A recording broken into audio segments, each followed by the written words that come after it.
नमस्कार, स्वागत है आपका। आप देख रहे हैं प्राइम टीवी। करते हैं शुरुआत देश और दुनिया की तमाम खास खबरों के साथ। लोकसभा में कांग्रेस के नेता अधीर रंजन चौधरी सरकार के रवैये को लेकर नाराज हैं। चौधरी मंगलवार को अमेरिकी राष्ट्रपति डोनाल्ड ट्रंप के लिए भारत के राष्ट्रपति रामनाथ कोविंद द्वारा आयोजित किए जा रहे आधिकारिक भोज में शामिल नहीं होंगे। चौधरी ने कहा कि मोदी सरकार ने अमेरिकी राष्ट्रपति के साथ प्रमुख विपक्षी पार्टी को विचार विमर्श करने की अनुमति देने की पुरानी परंपरा को खत्म कर दिया है।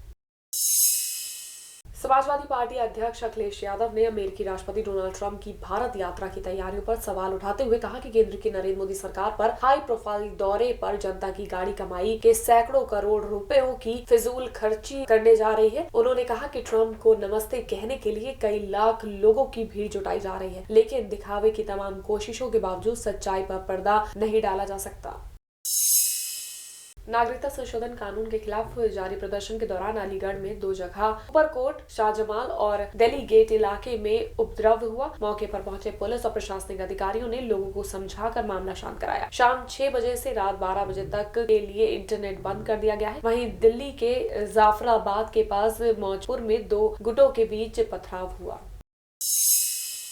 चीन में घातक कोरोना वायरस से 97 और लोगों की मौत के बाद इससे मरने वालों की संख्या 2442 हो गई है तथा इस बीच विश्व स्वास्थ्य संगठन के विशेषज्ञों ने इससे सबसे अधिक प्रभावित हुबेई प्रांत की राजधानी वुहान का दौरा किया। वायरस के प्रसार को नियंत्रित करने के अलावा WHO टीम और उसके चीनी समकक्षों के पास सबसे बड़ा काम बीमारी के इलाज के लिए मानक दवा तैयार करना है।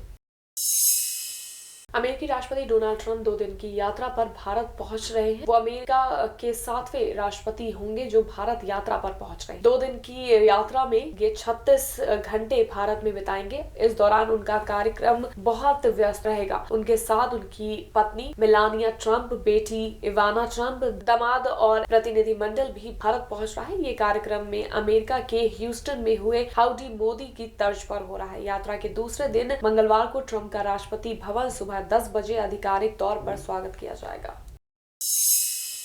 न्यूजीलैंड ने 2 टेस्ट की सीरीज के पहले मैच में भारत को 10 विकेट से हरा दिया। वेलिंगटन मैच जीतने के साथ ही कीवी टीम ने अपना 100वां टेस्ट जीत लिया है। इसके लिए उसने 441 मैच खेले। वहीं ये भारतीय टीम की टेस्ट चैंपियनशिप में 7 मैच के बाद पहली हार है। इसके बावजूद टीम 360 पॉइंट्स के साथ शीर्ष पर बरकरार है। न्यूजीलैंड ने सीरीज में 1-0 की बढ़त बना ली है। अब आखिरी और निर्णायक मुकाबला 29 फरवरी को क्राइस्टचर्च में खेला जाएगा।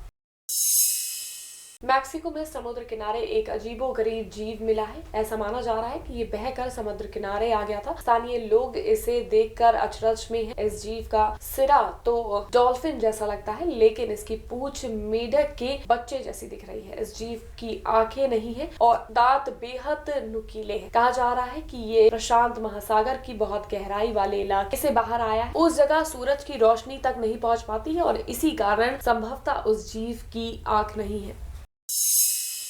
बिहार विधानसभा में प्रतिपक्ष के नेता तेजस्वी प्रसाद यादव ने घोषणा की कि राज्य में इस वर्ष होने वाले विधानसभा चुनाव में यदि राष्ट्रीय जनता दल के नेतृत्व में सरकार बनी तो प्रदेश में स्थानीय नीति लागू कर दी जाएगी। तेजस्वी यादव ने कहा कि राज्य की ओर से बेरोजगारी हटाओ यात्रा की शुरुआत करते हुए इस बार के चुनाव में यदि राजद गठबंधन के नेतृत्व में सरकार बनती है तो हर हाल में स्थानीय नीति लागू की जाएगी। स्थानीय नीति लागू होने से 85% नौकरी बिहार के युवाओं के लिए आरक्षित रहेगी। उन्होंने कहा कि आज देश ही नहीं बल्कि बिहार में भी बेरोजगारी एक बहुत बड़ी समस्या है। तुर्की ईरान सीमा पर आए 5.7 तीव्रता के भूकंप से 7 लोगों की मौत हो गई जबकि कई अन्य घायल हो गए हैं। तुर्की के गृह मंत्री सुलेमान सोयलू ने कहा कि पड़ोसी देश ईरान में आए इस भूकंप से पूर्वी तुर्की के इलाके में 3 बच्चों समेत 7 लोगों की मौत हो गई। सोयलू ने कहा कि 5 घायलों को अस्पताल ले जाया गया जबकि अन्य लोगों के मलबे में दबे होने की आशंका है। अमेरिका के भूगर्भीय सर्वेक्षण के मुताबिक सुबह 9:23 पर आए भूकंप का केंद्र ईरान के गांव हबास ए ओलिया के पास रहा जो कि सीमा से 10 किलोमीटर से भी कम दूरी पर है।